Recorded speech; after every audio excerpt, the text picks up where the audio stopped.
So you don't charm the devil with your rock and roll load. Knows that country music's gonna save your soul. The devil finds his groove in them rhythm and blues that sing. It's gonna get you sun in the air. Welcome back to The Speakeasy. I'm Damon Bolte. I'm Souther Teague. And I'm Greg Benson. And guys, there's a new vodka on the market. Oh no, a new vodka. This never happens. I know. It's been what, decades since there's been any development in vodka science, a breakthrough of this level.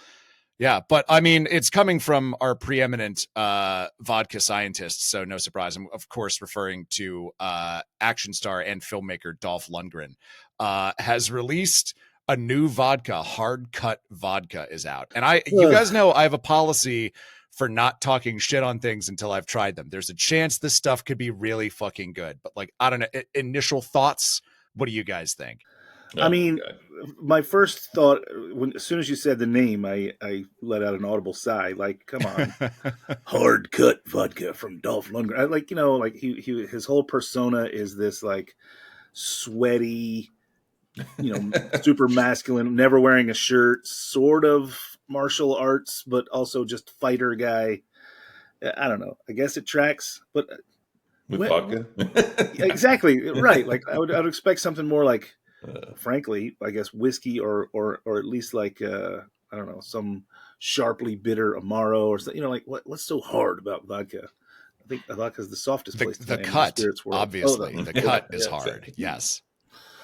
Well, I mean, good form, I guess. let's call in a sample, I guess. But otherwise, it's today is Vermouth Day. Did you guys know that?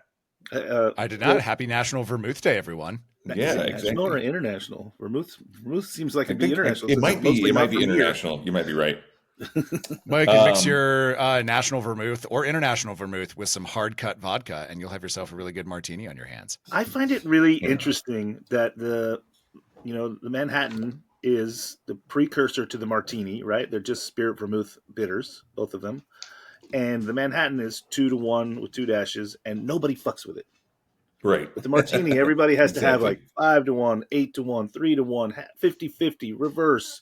Like, why is that? Yeah, I had some guy bring in.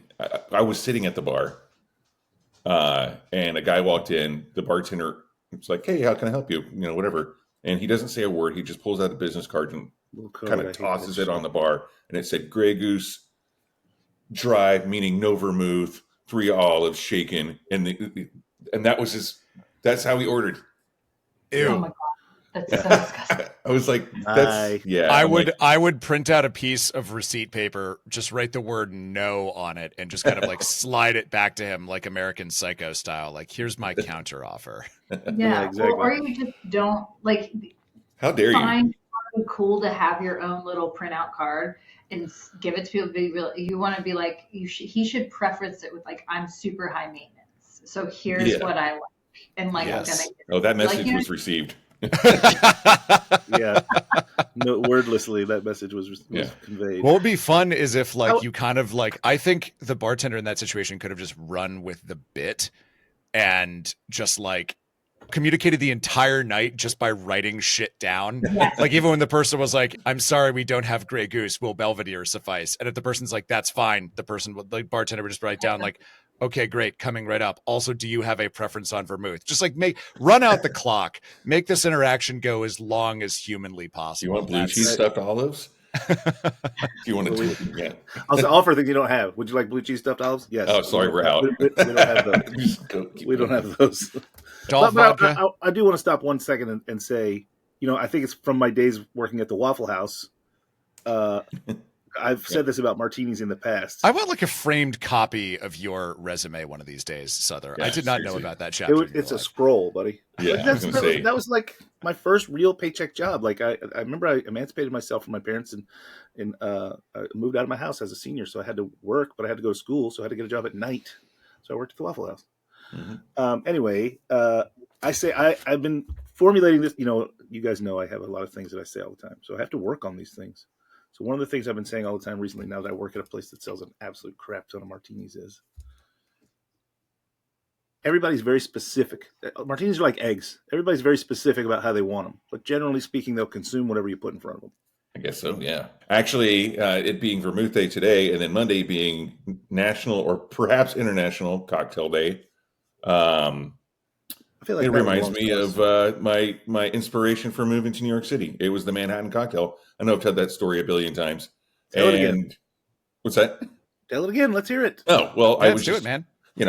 There's new listeners every episode. Okay, great. Yeah, well, I graduated school early and graduated graphic design school early and moved out to the real world early and bought my house early, like when I was 19. I was in Oklahoma City and I was a designer. Then I opened up my motorcycle and scooter shop, sold that. Then I was working in guitar shops and touring in a band.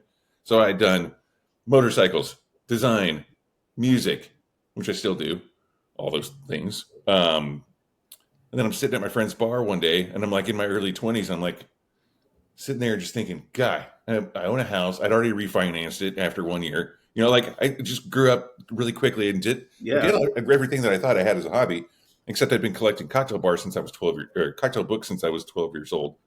And so I'm sitting there at my buddy's bar, and it was the only like cocktail bar at the time in Oklahoma City. Now there's tons of them. It's an amazing city. And I'm having a Manhattan cocktail.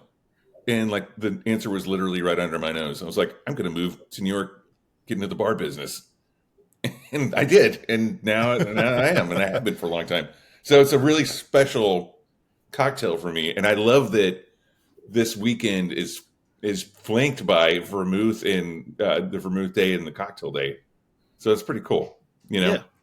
It kind of tells the story of my the career path that got me to where we all got to meet and get to travel the world, and just it's the best industry in the world, And speaking of Manhattans, we've got something in front of us today that I already opened it and I'm taking sips of it. I'm like, damn, this would make an incredible Manhattan. We have today in front of us, we have the Woodford Reserve double oaked, which we actually have. I feel like about once every year or two, we get to talk with our friends at Woodford Reserve, and it's usually a little bit before the Derby, and they always go big with the Derby. They always have different artists with the bottle, and they have different recipes for juleps. And so today it makes total sense that we have from Woodford Reserve, we have Elizabeth McCall. Welcome back to the show. It's been a few years, right? Yeah, I think it was COVID, and I was like confined to my house, like coming to you from my home studio. So now I'm in my office. Yeah, and it's great to be back with you all. And I had to Google who Dolph was. Now I know who he is, and he's got his own vodka. Good for him. Yeah, he was the Russian in Rocky IV. That's kind of his thing. Yep. Yeah, that sums it up. And America's preeminent vodka scientist. The man wears many hats. Clearly, I mean, he was vodka's complicated, so he was also in A View to a Kill with the James Bond franchise. Like the dude did a lot. That's true. Everybody's going to recognize his name and face and the hard cut vodka. But let's talk about whiskey instead. You were on. It was episode 420, boys, if you remember. It was during the pandemic. It was just before Valentine's Day, and you were on, and we had, I think, a fun time to this show. We had the double oaked, and we were drinking that and tasting chocolates with you because Valentine's Day was imminent. But now you're back, and you're here to talk to us about the double oaked. Can you first tell us again, remind the audience a little bit about what double oaked is and what it's all about? It launched back in 2012. And then let's dive into what double oaked is. But we also need to talk, of course, about the fact that when you were here before, you had a different position, and now you've been elevated to, you're now the master distiller at Woodford. So that's right. Too. Congratulations. Thank you. We have a lot of ground to cover. So There's a lot of ground to cover. And first of all, I'll just start out by saying, like, to refresh everyone, if they don't know about double oaked, and you are a bourbon fan or bourbon curious. I've never even said that, but bourbon. Breaking news here on the Speakeasy. I feel like every evening at about like 6 p.m. I get a little bourbon curious. Yeah, so it's a daily event, right? Yep. At 5 o'clock, I'm like, okay, is it time? I'm waiting for it to go ding, There's 5. Okay. But Yeah, double my oaked curiosity is is piqued. the most friendly hello you'll get from a Kentucky straight bourbon whiskey. It's the number 1 selling ultra premium bourbon whiskey on the market, and there's a reason for that because Mhm. it's so good and it's so inviting. So double oaked is very sweet aromatic forward. So that's when it's your butterscotch, your caramel, all that yumminess, and it's because it goes into, we take our regular Woodford Reserve and we put it into a second barrel. And the second barrel is heavily toasted and lightly charred. So all of our barrels are toasted, all of them are charred. But with the double oak barrel, we go extra long in the toasting process. So we'll go for 30 minutes of toasting, and then we flash char 5 to 10 seconds. And that extra toast is what brings out that sweetness in the barrel and really makes the whiskey really sweet aromatic forward. And we age in the second barrel, so the double oak barrel, for up to 12 months. So that's how we get double oaked, which is really, it's lovely. But then we had a scenario where we had some barrels that went past the 12-month spec, and Oh no. every month in that, I know.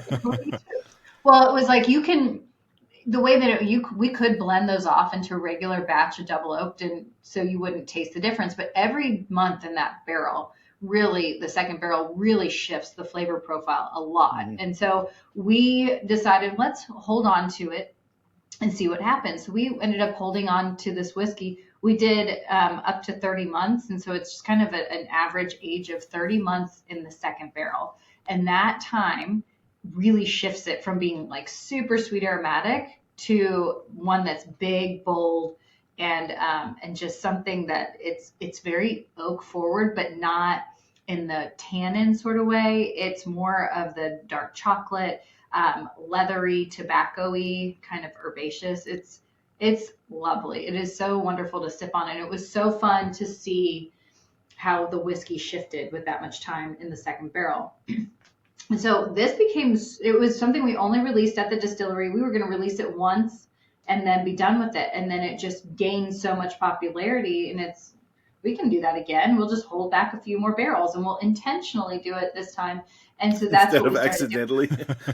It's like, so we started holding on to it, and it went from being something that would sell out in like 7 months to then within hours we would sell out at the distillery. And so finally we planned and were able to release it nationally. So now everyone in the USA and Canada can enjoy Woodford Reserve Double Oaked. I don't have to keep responding to people saying like, oh, I'm sorry, you can only get it, because people would ask, and they're like, well, when can I get it? And I'm like, well, we just don't make enough of it. We don't plan to have it go beyond the distillery, and now it's out. So I'm really excited to finally get to share it with everyone. So the double has been a distillery only release for quite some time now. But what you're saying is that we have our bottles that you sent us for this episode. But what you're saying is this is now available for the consumer all over the country and other countries too. That's right. It is now finally national, and then we do have it in Canada as well. So this is the first time ever it's been released beyond the state of Kentucky, and so we're really excited for people to have this opportunity to finally taste it. But it is a limited one-time offering, so we're only releasing it once a year, and then once it's gone, and then we'll release it again next year. Always in that like end of January, early February timeframe. Now, I know, like with other consumer products, it's beneficial to have limited release items, and I assume that that's the same in the whiskey world. But also, I assume if demand gets high enough, you'll continue to backstock enough to release it as a permanent product. Is that in the agenda, or is that not yet? As of right now, the plan is just to do it as a limited one-time offering. But you never know if it does become a permanent SKU that we offer year round, and always make sure we have enough of it. So it'll just kind of be a planning and logistics, and then also just strategy, kind of thinking about what's the best place from our portfolio perspective, like where does this live? Right. Well, I've got some right here, and I think we were all marveling off air that we're just like, I don't know. We get a lot of stuff sent to us here at the Speakeasy. It's a nice life, I got to admit. Yeah. But like off air, we were all sampling it, and we're just kind of like, the general consensus was kind of us being like, Fuck, that's really fucking good. And like, I know what I like about it, but you know, I'm not the master distiller of Woodford Reserve. So I'm really curious kind of what really spoke to you about this. Like what made you think like, oh yeah, this is ready. This is something special. This is a thing that, you know, I want to share with the world. Yeah. Yeah. I mean, when we first released it back in 2015, so it's been 10 years that it's been on the market, and Chris Morris was the master distiller then, and I think I may have still been master taster. And sitting down in his office and tasting it with him, it was like mind blowing. I wasn't expecting it to be what it is. I wasn't expecting it to be so big and bold. I was expecting like, oh, it's just gonna be way more butterscotch. It's just gonna like be way more what double oaked was. And it has shown me just how important it is to really think about your maturation and how you're finishing your products and the amount of time in the barrel, and to taste along the way, and just because it's beautiful. And then to taste it now, I just, as the master distiller, and being able to release it on a bigger scale, we had to think about, you know, what is the standard of this product? And I had to think about making sure that the quality was where we want it. Because when you're doing it on a small scale, it shifts a little bit year to year. We have smaller batches. Like, so in actually people would tell me like, oh, well, last year's was really good, or this one is better. So it was kind of like tasting to make sure we're hitting the profile we want, and that when we introduce it to the world, I mean, it was like a lot of pressure, I guess, is where I felt a lot of pressure in really wanting people to love it and embrace it, because it was so highly talked about, but people couldn't get their hands on it. So I wanted, once they got their hands on it, to love it. And it's something that you sip on and you just savor it. The oak is there. I love the sort of leathery and like dark chocolate. And then like, I think I even put in there, like, it's kind of like a hickory weird, like, it's not smoky, but it's like a nice sweet wood kind of character. I don't know.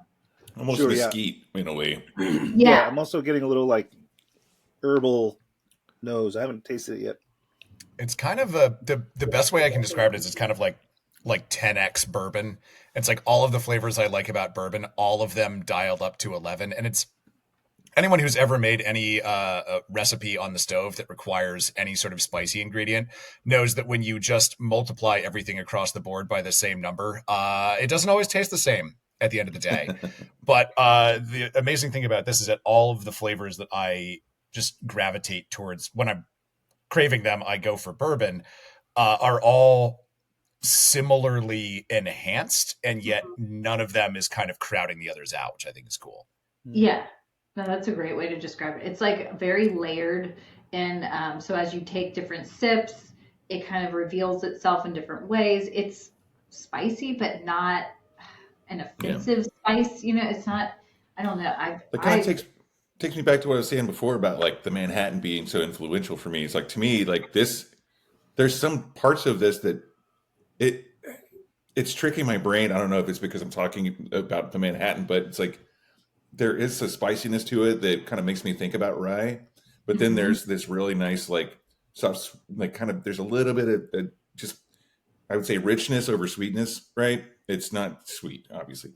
But then there's certain spices that are in it kind of like remind me. It's almost like I'm drinking for like a Manhattan in this glass, you know? Yeah, I was gonna say, because it has sort of that vermouthy, like herbal dark fruit character to it too. Yeah. We like it, is what we're saying. In itself, like in the glass, it's also just the color of it is like, I mean, obviously it's double oak, but I mean, it even looks like a Manhattan, you know? It's like, it's so pretty dark. Well, Souther and I can't see red, so we'll have to take your word for that, Dave. Oh, right.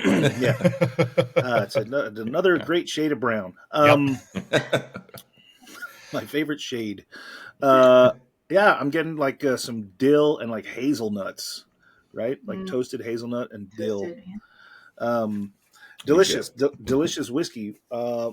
Way to go. But I want to roll back a little and talk about how this happens. I think you said something like these barrels were forgotten. Is that the word you used? How does one forget barrels? They weren't forgotten because I mean, I know I have a lot of stuff here, but I know what else here. we just had a situation where, we dumped a batch of double oaked, and then we had a few barrels that we just didn't need to go in that batch because our batch size is only 120, roughly 120 barrels.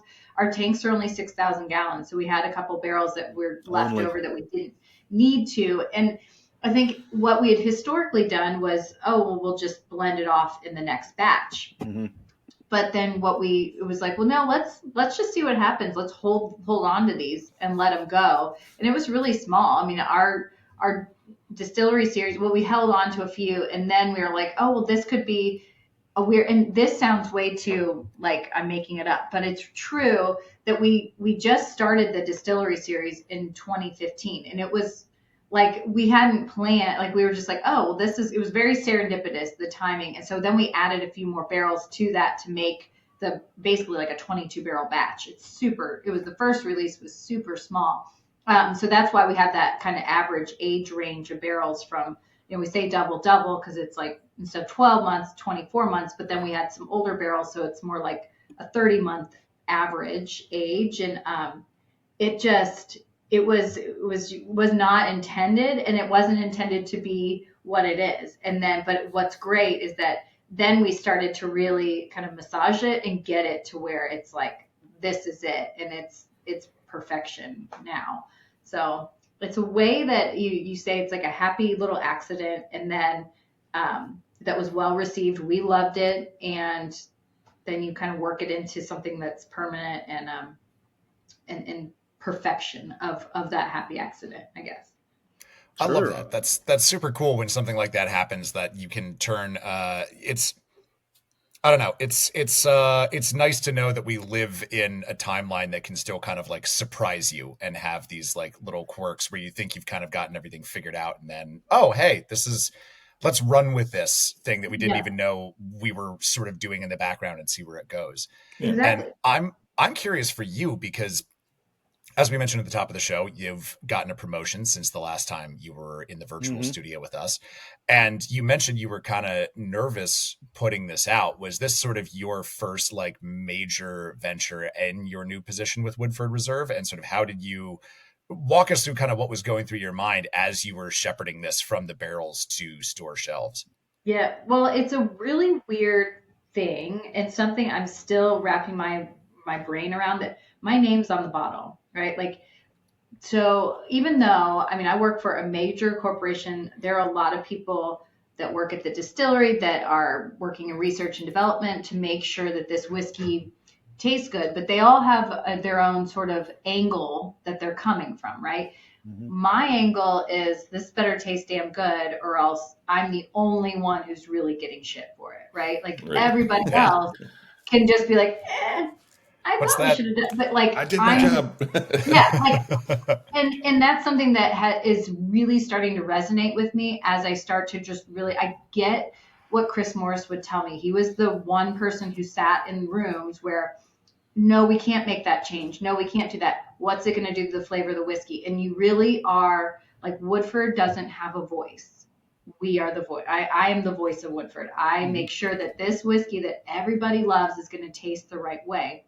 And so it was a big deal, because it was like, I just was really anxious about people loving it and being in this really premium space. Like, are people going to be comfortable that we're releasing something we released, it was $199, and I felt it was very deserving of that. But when you look, like, you just don't know. I mean, I guess I just think, like, I'm like, are you okay to pay that much? Because I think it's worth it, and we wouldn't price it there if it wasn't worth it. And it's something we spent a lot of time nurturing. It's extra time in the barrel. It's just, and it's just something that it was really special. So all the things that lined up, I was anxious about it.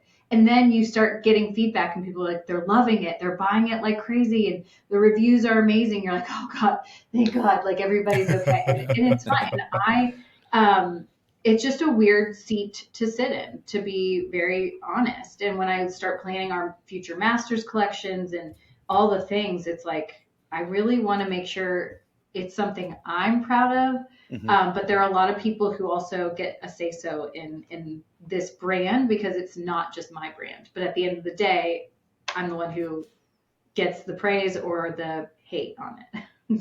And I'm okay with that. I mean, I wouldn't have signed up for it if I wasn't. But Well, it's cool though that you have, that the brand itself has such a devout following, and I know I told you this last time you were on the show, but like Woodford Reserve was the first bourbon I ever tried where I was like, oh wait.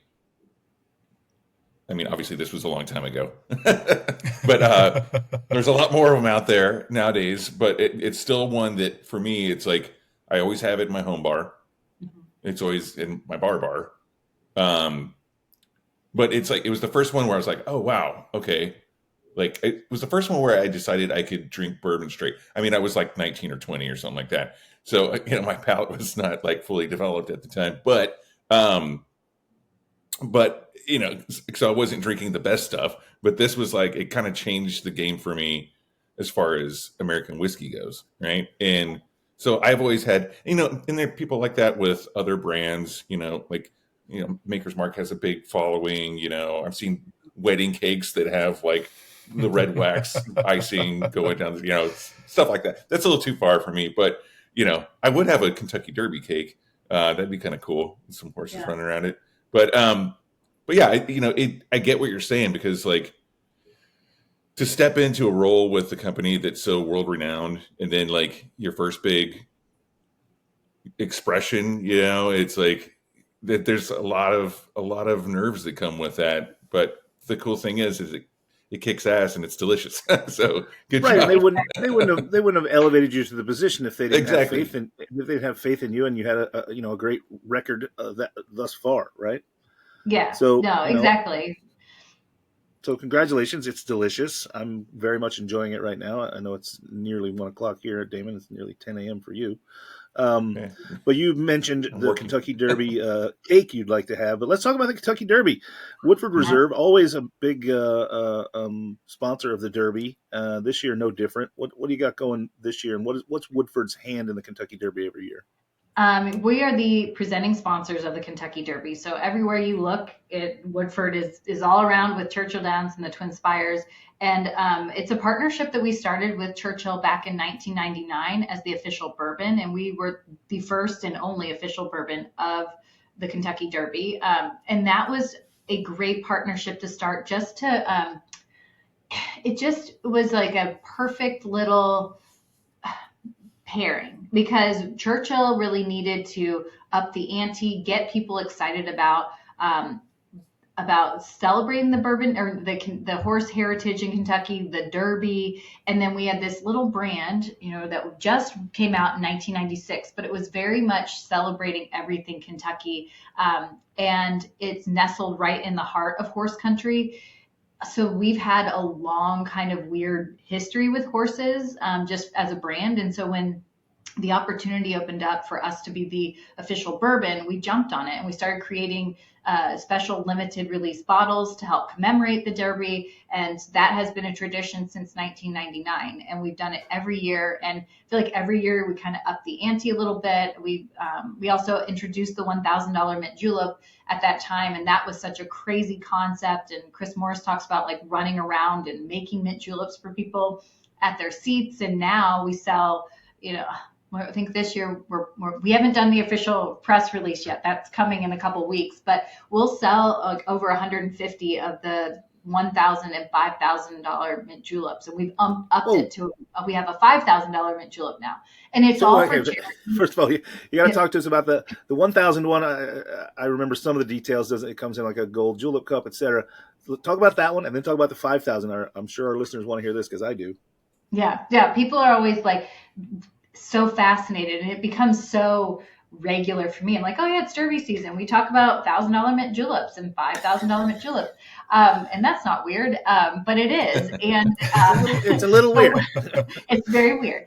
The $1,000 mint julep is what we kickstarted this program with, and it was always an intention to have this unique, really fun take on a mint julep classic cocktail. But then it also has a charitable aspect to it. So that was what, and always with horse related charities. And so I'm really excited for when we announce ours for this year. But we've partnered with many different. Last year we did Backside Learning Center, so supporting all the backside workers who really make the Derby and the horse racing industry come to life. And so we gave all the proceeds to that.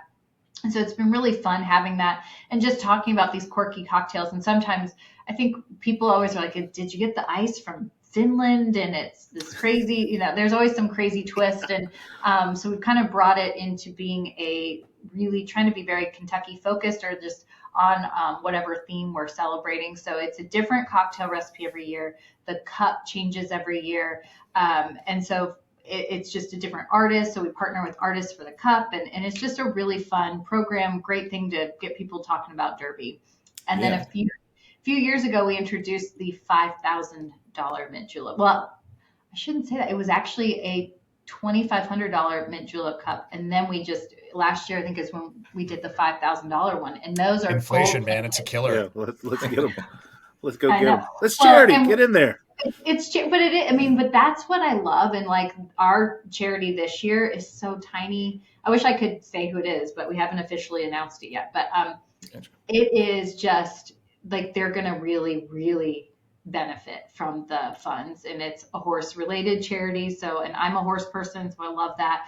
But yeah, we upped the ante with the $5,000 cup, and it's a gold plated cup, and sometimes it has like gems on it. I mean, it's just stunning, and it's an experience. You come to the Derby, you come to the $1,000 mint julep tent, and you get your cocktail, you get your special mint julep made for you, and it's VIP area, so you can only go in if you've bought the cup. And so it's just something it's become a tradition. People buy these every year. Who's making the juleps? Do you need bartender? Do you need bartenders? Yeah, we do. We hire, we get some really great local bartenders to make the mint juleps, and they do a great job. And so it's I mean, Derby's a spectacle, right? I mean, oh yeah, for sure. I've been a couple of times. It's amazing. I had Chris Morris on the show in the studio in Brooklyn, probably almost 10 years ago. And I got to have a $1,000 mint julep in the studio, and that was really special. Made by him, yes. I think it was called, I think that year was called like Run for the Roses. So it had like a lot of rose elements in it, and made by Chris Morris. So that was really cool. And when you have a well-made mint julep, they actually taste good. People like to hate on them, but they're so good. Oh no, we had Alba Who Huerta likes to hate on the mint julep? Last week we had Alba Huerta from Julep in Houston, and we were talking about just how awesome that cocktail is, and like it's simple. So like that's I think where people you can't fuck around with it. You have to you have to do it right. And there's so many ways you could do it wrong. You just need like a hint of all of it. So and the cups changing every year is really cool, because I'm a big antique collector, especially when it comes to barware. And you go to these like antique stores, especially in like bourbon country, and you'll see a bunch of like silver julep cups, and they have the years stamped into them, and they're just like lined up. It's so cool. And I already collect too many things, so it's like if I started collecting julep cups like that and try to get one from every year, this is the 151st year of the Derby, which is kind of cool because because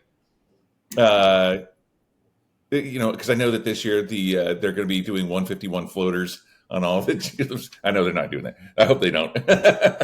That's where the leap from $1,000 to $5,000 comes in. You get that nice expertly floated thing of Bacardi 151 on there. Not really. I can see Elizabeth's face, and she's horrified. We're not really doing that. We could do like a Woodford floater. That's fine. That's acceptable. Excellent. And I'm calling it 150 fun because 151. It's a play on words. Yeah, there you go. My dad joke for you all. Yeah, I love that. That's a mom joke. Well, speaking of that, so I was going to ask about that too. It's like I know that you were talking to us before about like this space that's like been so male dominated forever.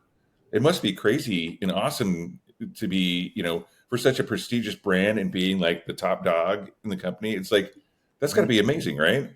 Yeah, no, it is. It's amazing, and it's also like I can't really wrap my head around. I mean, I was just on vacation and we were down in the Caribbean and talking to somebody was like, well, what do you do? And I was like, well, do you know Woodford Reserve bourbon? They're like, yeah, like, of course. And my mom actually, she's like a huge devotee to Woodford Reserve bourbon and she has it on the rocks and with a splash of water. That's her nightly drink. And I was like, oh my God. And I had talked to her mom earlier that day and I was like, oh, we're going to be best friends. Because it's rare to find women that are doing that. But then it's also like, wow, this is consumed all over the world. It doesn't get old seeing a bottle. And then you get on the plane and I look and there's a little airplane mini and it's got my signature on it. It's just like so weird. That's gotta be literally like, trippy. It is. But then it also is like, I don't care about that at all. So it's like this weird. Yeah. I didn't get into this role and I didn't, start working for it because I wanted that.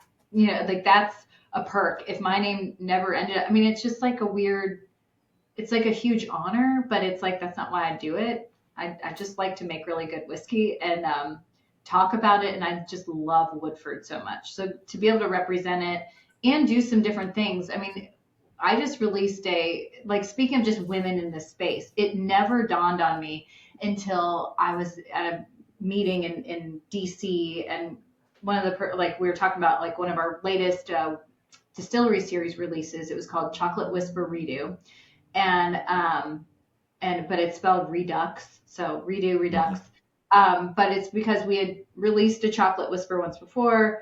And these barrels were 12 years old and I would drill into them and taste them in the warehouse constantly. And one day I was like, so curious, like, what is the proof on this? And when I pulled the proof, it was 165 proof. Damn. Never have I ever seen a whiskey that high. It was just like, did I do this right? I'm like asking my QC guy, I'm like, Jonathan, like double check me. Like I do this all the time, but like, this is unreal. And so we got the composite and I wanted to do a really high proof release because not just to do it, just to be like, oh, we can do high proof, but because it tasted so good at a high proof. But it also, and I was just like wanting to share this with people. And I never thought about like the perspective that, oh, well, women only like low proof. Women don't like high proof. There's like that might be a perception that's out there in the world. And I was like, oh, like that doesn't, I just don't think of myself in that space. I'm just doing stuff that I love. I think of myself like Forrest Gump, and I'm just doing what Jenny tells me to do. Just do the next best thing. And right.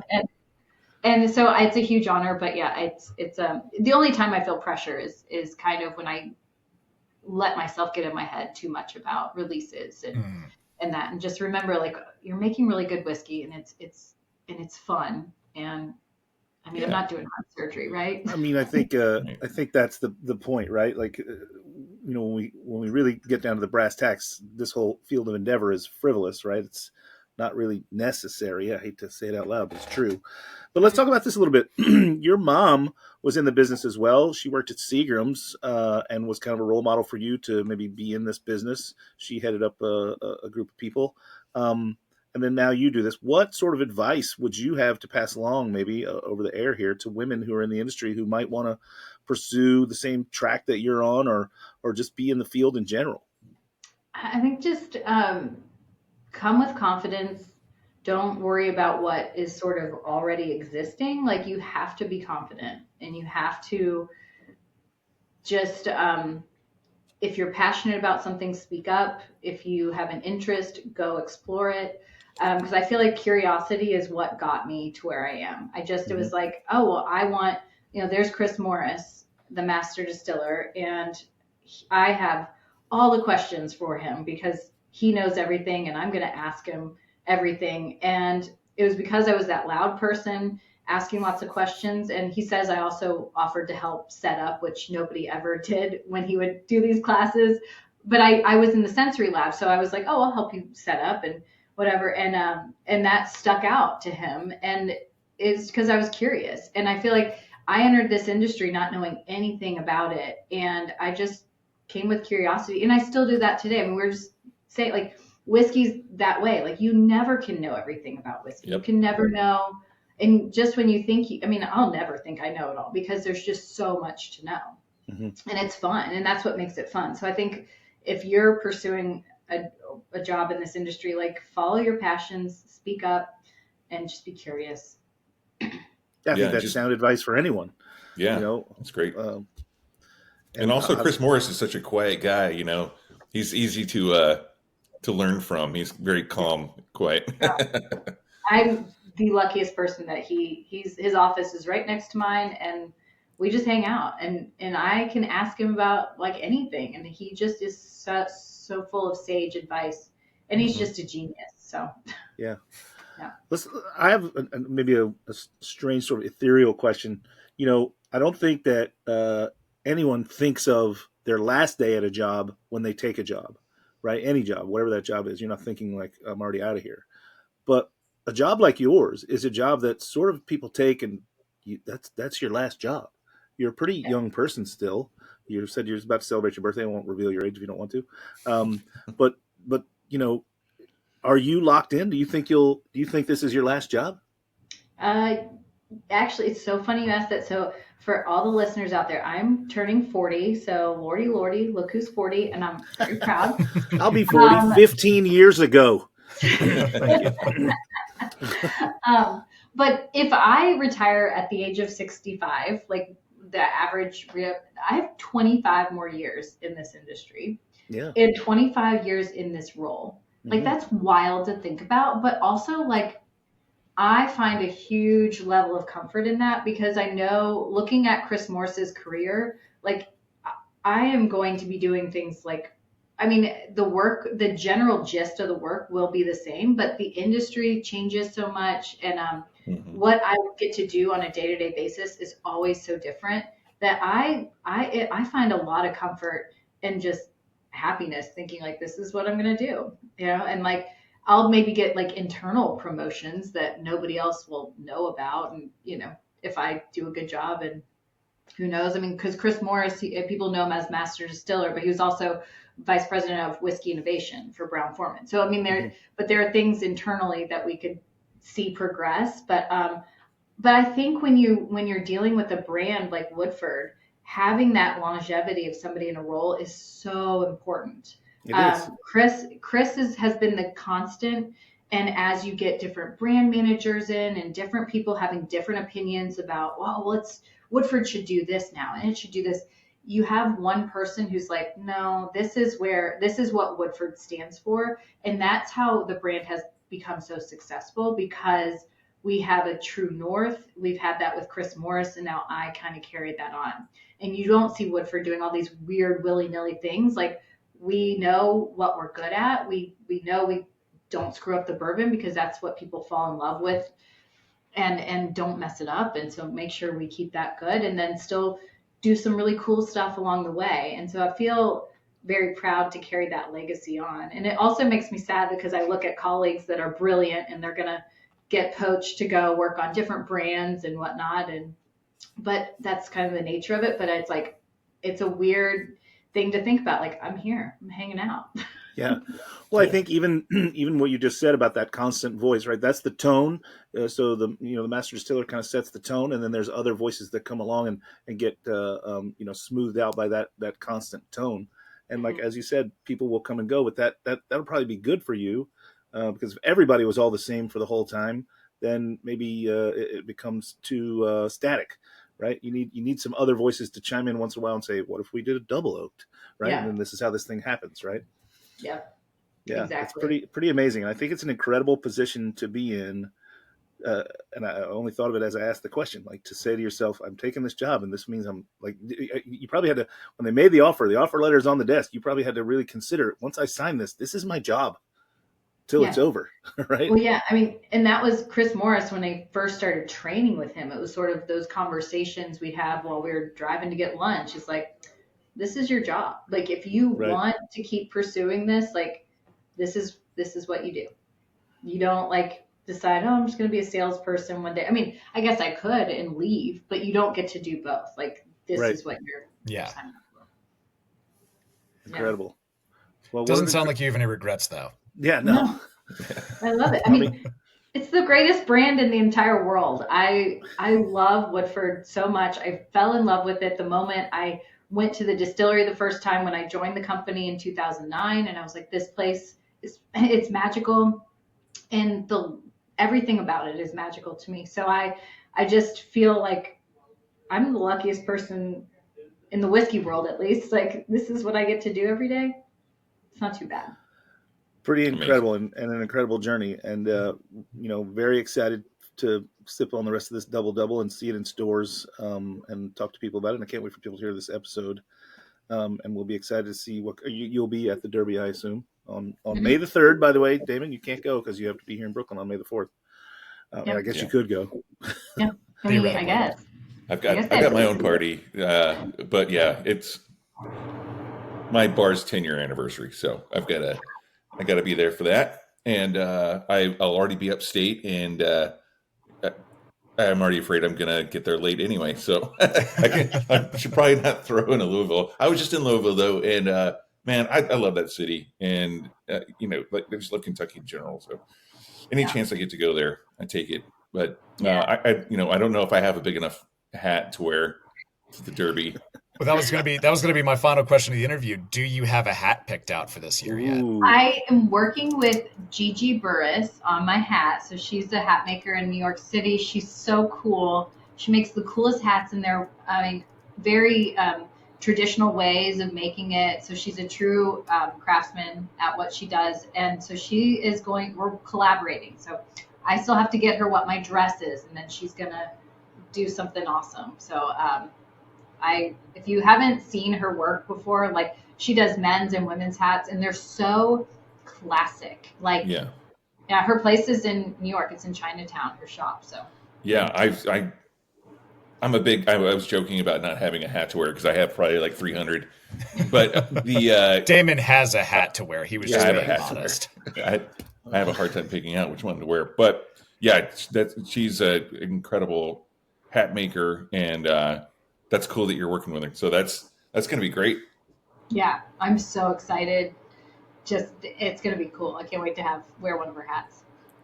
Yeah. Nice. Elizabeth, it'll look good with your solid gold julep cup. Yeah, right. Elizabeth, what a pleasure to have you on the show today and talk to us about this new release, and we're excited to have it. Do you have? How can people follow along with your hijinks and antics over there at Woodford? They can follow, of course, Woodford Reserve has an Instagram, so just at Woodford Reserve. But then I have an Instagram for work that's my WR Master Distiller, so Woodford Reserve Master Distiller. You can Google or search my name in there, and it'll pop up. I have a personal account that's personal and whiskey. I mean, it is all. So I feel like because I started that one first, and then the brand started another one. So I'm going to be better about my social media presence. I'm not the best. So. Yeah. Cool. Listen. Who is? Yeah, exactly. Well, hey, thank you so much for having me. This was fun. Yeah, thank you. Thank you. This was great. I'm excited for the Kentucky Derby. I'm like, man, now I'm sad I have to wait another 6 weeks for it. I want it here now. The most exciting 2 minutes in sports. Well, and be sure you send us pictures of your hat too once it comes in, because I'll have to make sure you get to see what Gigi. We love hats. We're hat people here. We're hat people. Well, that is going to do it for us this week on The Speakeasy. Thank you so much for tuning in, and be sure to tune into HRN for plenty more great programs just like this one. And if you want more of this great program just like this one, you can become a regular on our Patreon page. Mm-hmm. We have a link in the show notes, and that is going to get you bonus content. It is going to get you ad-free listening. It is going to get you a free cocktail kit from our friends at Shaker and Spoon every month, but it is no longer going to get you video podcasts. Want to know why? Of course you do, because we are not paywalling those anymore. Those are on our YouTube page. So if you want to see what's going on here, as well as listening to us, you can see that link in our show notes as well. And be sure to tune in next week when our guest is going to be Krista Cotton from El Guapo Bitters. They've got a bitters and soda RTD line coming out. So I'm very excited to talk about that and where the market for RTDs might be going next. But for now, That's Well, I gonna have do one it for thing to this- say. this- Actually, I'm going to tag on with the bitters. Okay, thing. it's not going to do it for us this week. Yeah, This yeah. week, is it? I'm What just you going to got, tag Souther? on with the bitters thing, as I am wont to do.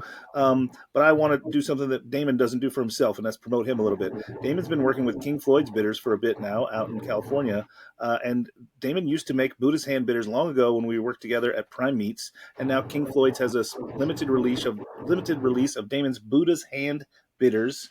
And I think if you can get out there and get some, I think you should. Yeah.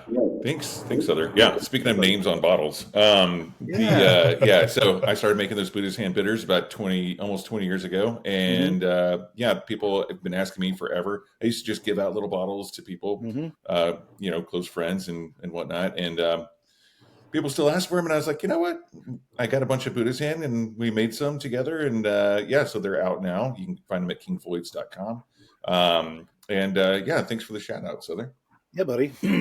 Yeah, we got some. Actually, we got some in the mail the other day, and I'd never gotten a chance to try them, so they are quite good. So thank you for sending them my way. They work with everything. They work with Woodford Reserve Double. Yes, they do. A little dash in your Manhattan. Yeah, exactly. All right. Well, with that note, then, Greg. Yes, with that note, happy National, possibly International Vermouth Day to everyone, and until next time, cheers, everybody. Cheers. Team. Cheers.